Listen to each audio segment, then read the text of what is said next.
This always blows my mind that this is true. If you take any four-sided shape at all, make it as awkward and as ridiculous as you want. You have a four-sided shape, any.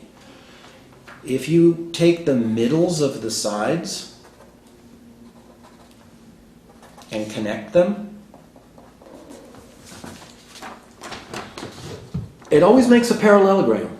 Always. In other words, these two lines are always in the same direction, and these two are always in the same direction. No matter what crazy, kooky thing you started with. That's scary to me. That's a conspiracy. That's amazing. That's completely unexpected. I would have expected you make some crazy blob and connect the middles, it's going to be another crazy blob. But it isn't. It's always a slanted box, beautifully parallel. Why is it that? That's not a scientific question.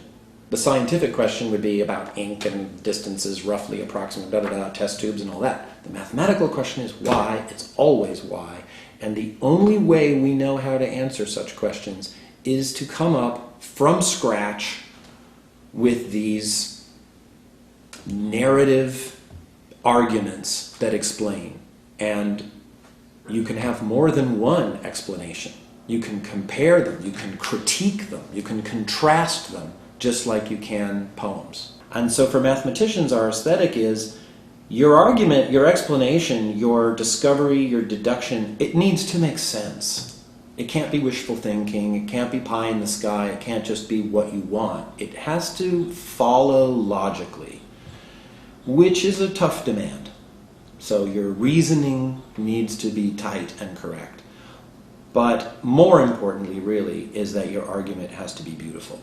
It has to be astounding. It has to be revelatory. It has to be charming. That's really hard to do.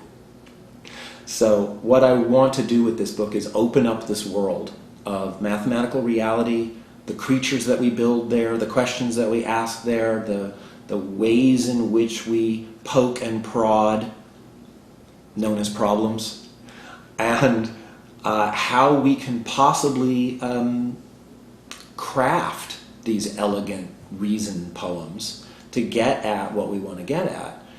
And it may not be everyone's cup of tea. It's certainly, I'm not suggesting or even necessarily wanting it to be that everyone becomes a mathematician. Just like I don't think everyone wants to be a photographer or a ballet dancer.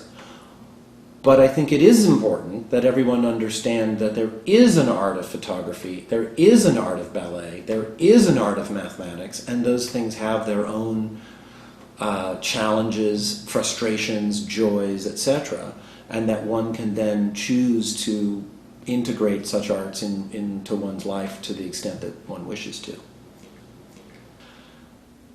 There's nothing deeper than this mathematical act.